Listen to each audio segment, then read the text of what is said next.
विद्यार्थ्यांनो, arithmetic progression या चॅप्टरमध्ये question number 3 practice set 3.1 मधला आपल्याला आता घ्यायचं आहे.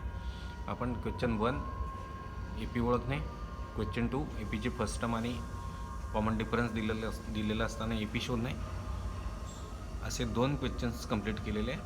आता मी या थर्ड क्वेश्चनकडे येतो प्रॅक्टिस सेटचा 3.1चा. Find out the first term and common difference for each of the given A P. ह्या ज्या ए पीज दिलेल्या आहेत आपल्याला, या ए पीमध्ये आपल्याला ए काढायचा आहे. ए म्हणजे फर्स्ट टर्म आणि डी म्हणजे कॉमन डिफरन्स. आता आपण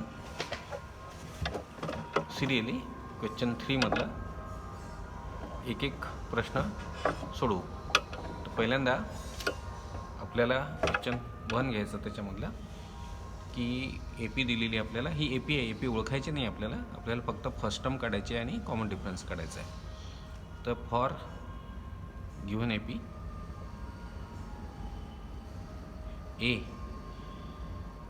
ए म्हणजे फर्स्ट टर्म आहे आपली 5 अँड डी म्हणजे कॉमन डिफरन्स. आता तुम्हाला हे माहीत झालं एव्हा ना की ए पीची जी ए पी कोणाला म्हणतात, ज्या सिक्वेन्समध्ये कॉन्झिक्युटिव्ह टर्म्समधला डिफरन्स सेम असतो.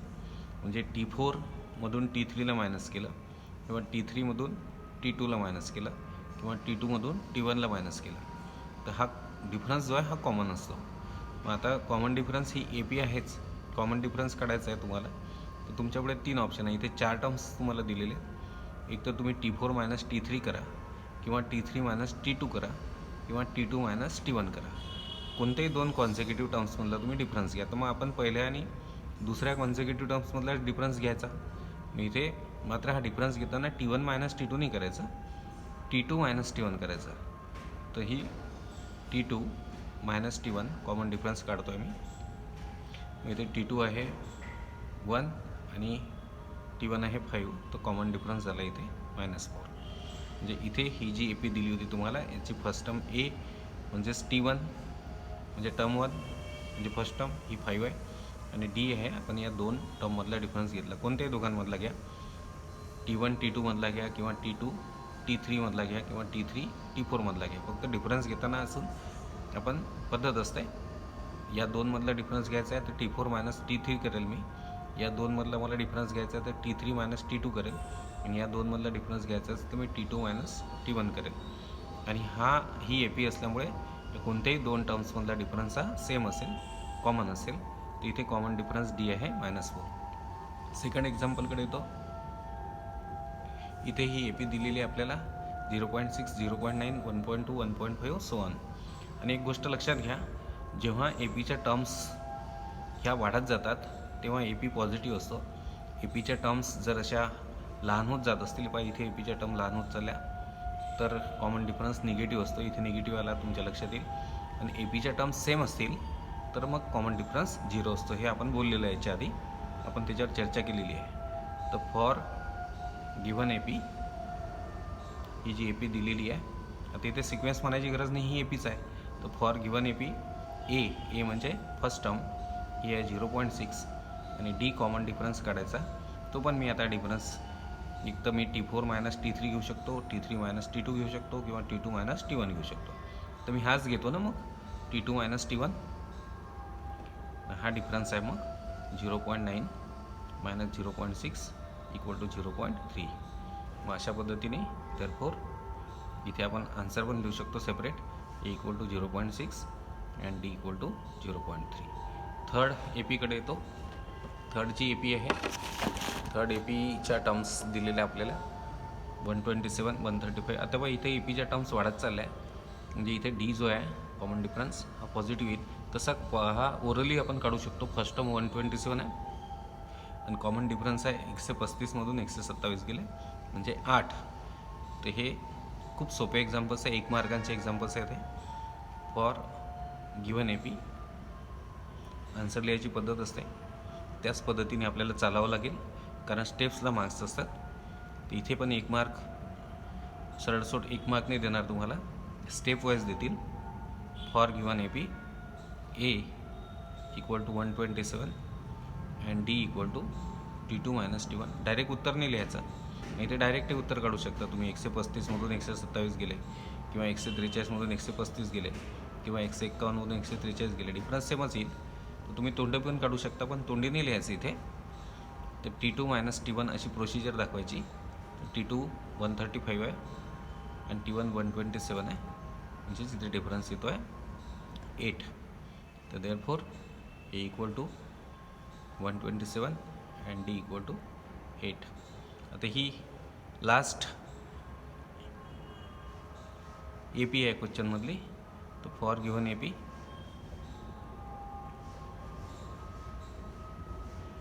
ए जो आहे फर्स्ट टर्म 1.4 आहे अँड डी आहे, डी काढतो मी T2मधून T1ला मायनस करतो, म्हणजे 3/4 मायनस 1/4. डिनॉमिनेटर सेम आहे, त्याच्यामुळे या दोघांच्या डिफरन्सचा डिनॉमिनेटर 4 येईल आणि न्यूमरेटर येईल 3 मायनस 1.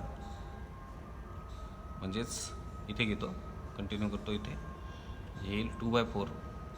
2/4 म्हणजे तुम्हाला माहिती आहे 2नी 4ला भाग जाईल 2चा, म्हणजेच 1/2. Therefore A equal to 1/4 and D equal to 1/2. तर अशा पद्धतीने हे क्वेश्चन्स 3 आपण बघितले प्रॅक्टिस सेट 3.1मधले.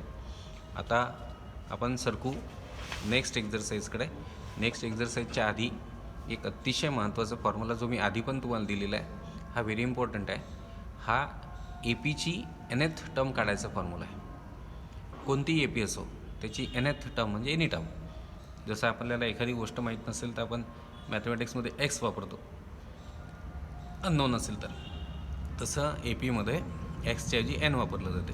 XV टर्म तुम्हाला काढायला सांगितले, XV म्हणजे एनी, तर इथे एक्सच्या ऐवजी n वापरला जातो. Formula to find nth term. nth टर्मचं अर्थ लक्षात काय, nth टर्म म्हणजे NV टर्म, आणि NV म्हणजे n म्हणजे किती आपल्याला माहीत नाही. मग NV टर्म म्हणजे एनी टर्म.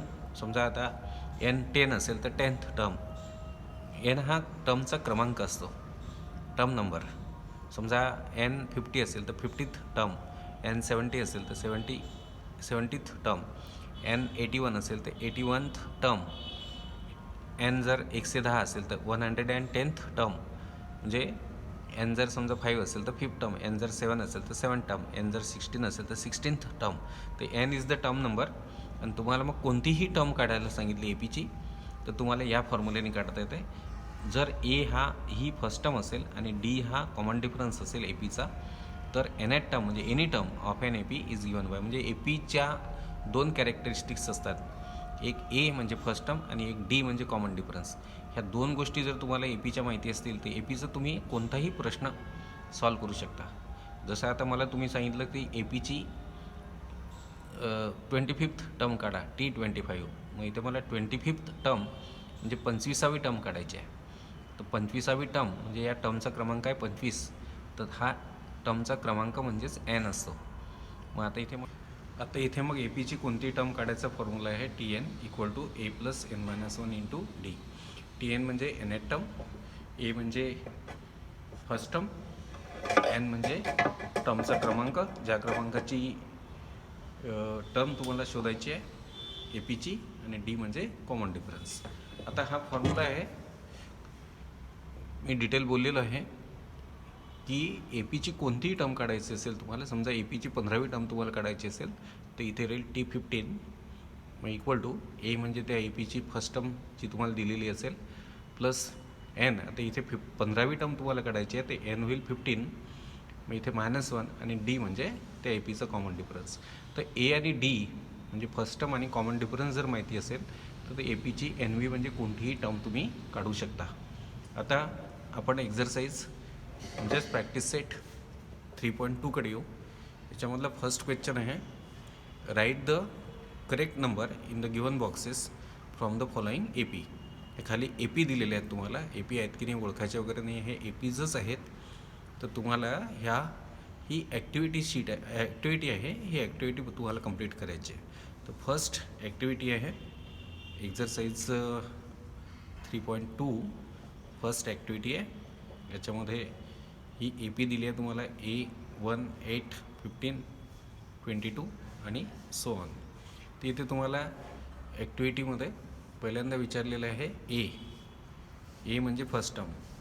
तर इथे बॉक्स आहे, ते A म्हणजे फर्स्ट टर्म, इथे 1 आहे, त्याच्यानंतर तुम्हाला विचारलेलं आहे T1, पुन्हा तेच ए म्हणजे फर्स्ट टर्म म्हणजेच T1 असतं.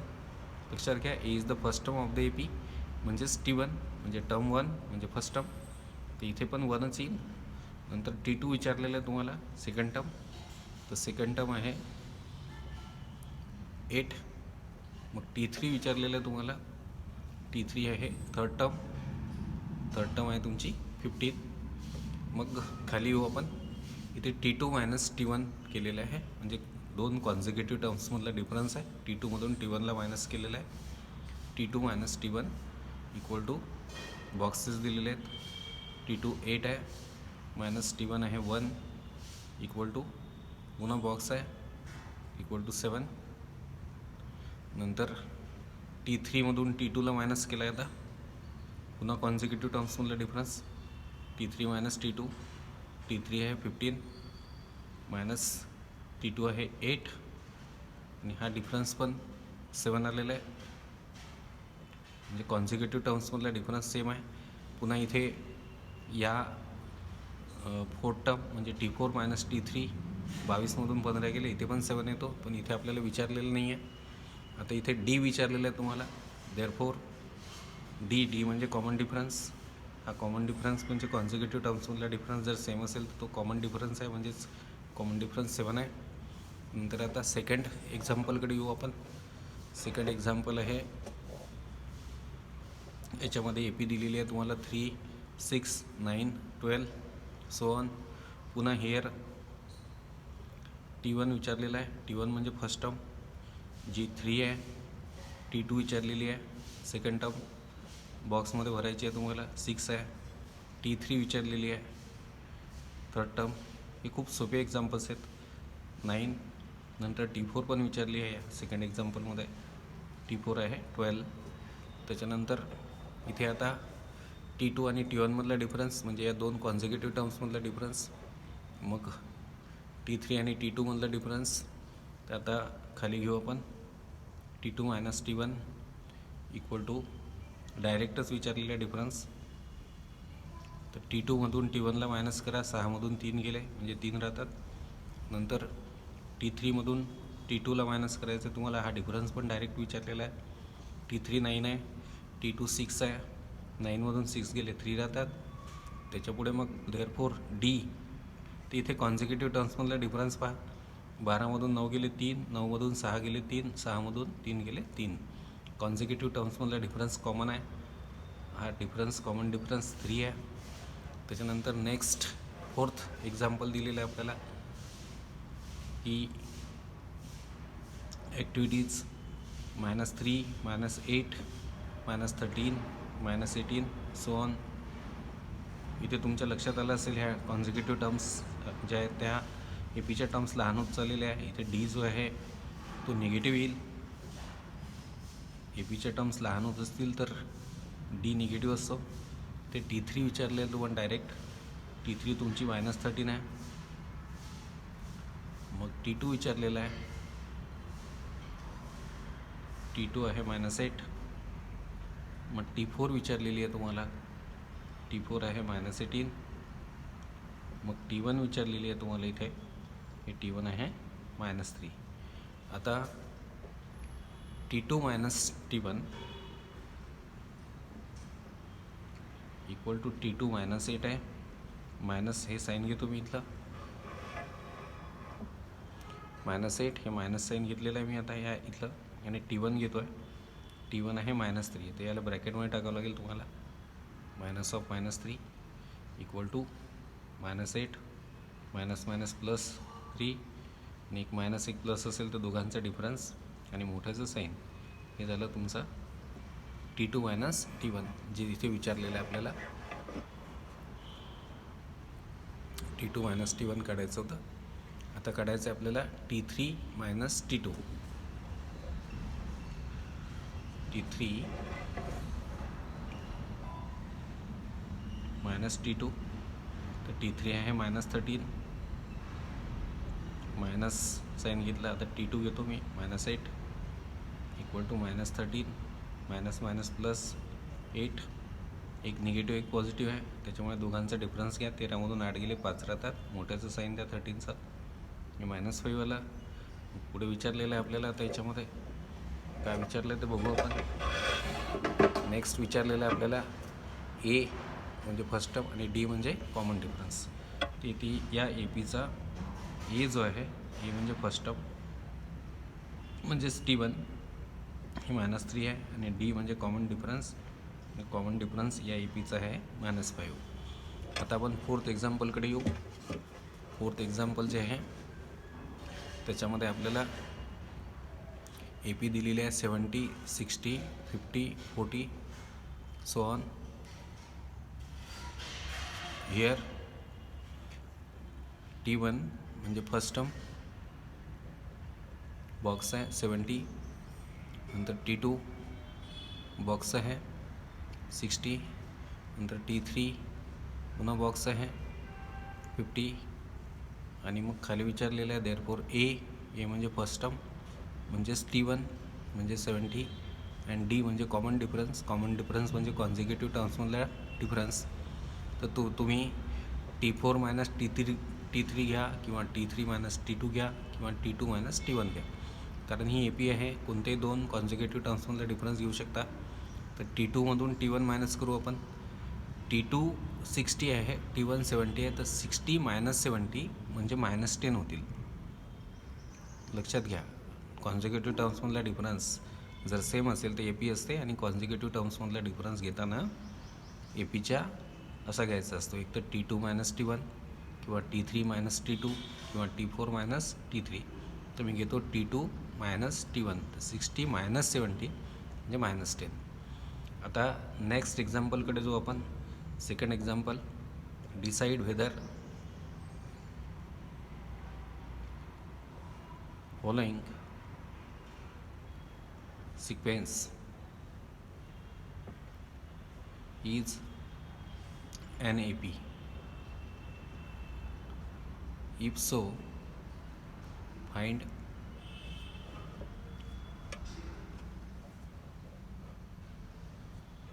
the 20th term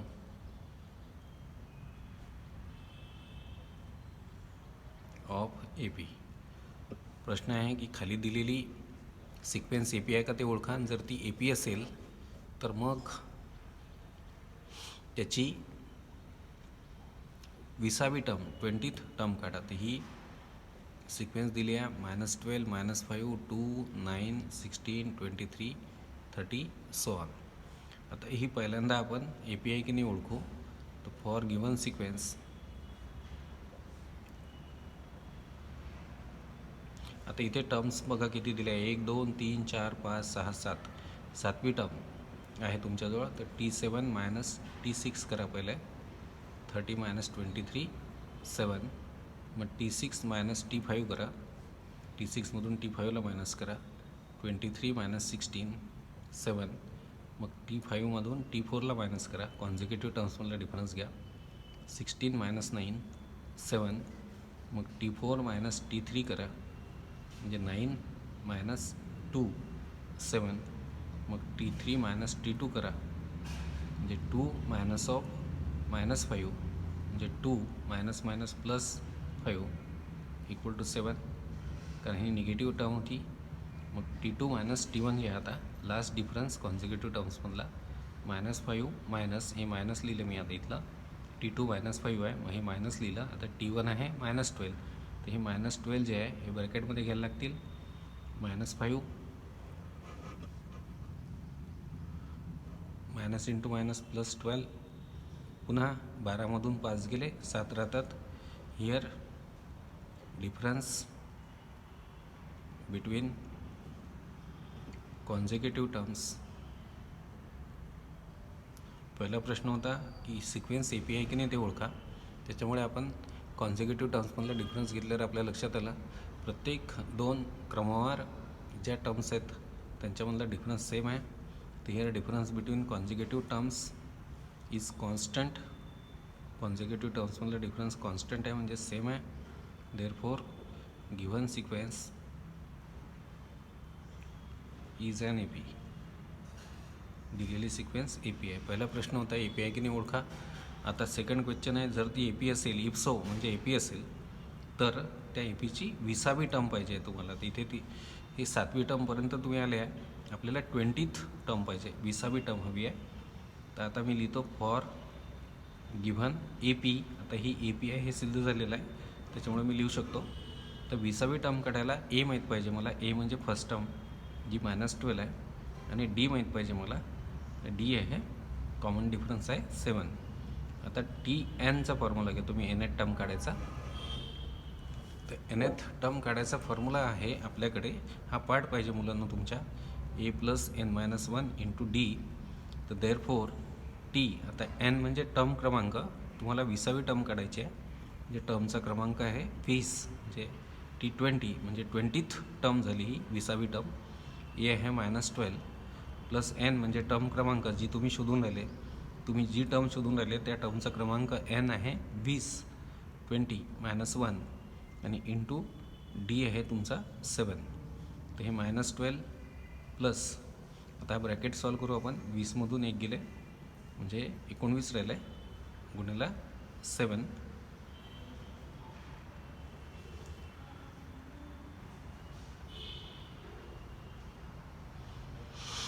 आता आपल्याला हे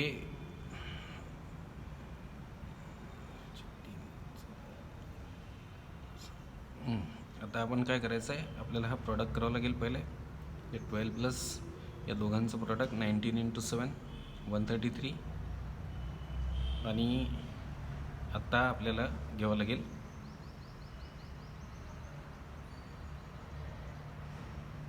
या दोघांची सम. 3 + 2 5, 3 + 1 4, आणि 1 झाले 145. तर अशा पद्धतीने मुलांनो आपल्याला हे सेकंड एक्झाम्पल करायचं आहे. सेम एक्झाम्पल आहे पुढचं थर्ड, ते तुम्ही करावं असं मला वाटतं. तर जमतं का पाहायचं. मी उद्या याला कंटिन्यू करेन, पुढच्या व्हिडिओमध्ये मी याला कंटिन्यू करेन.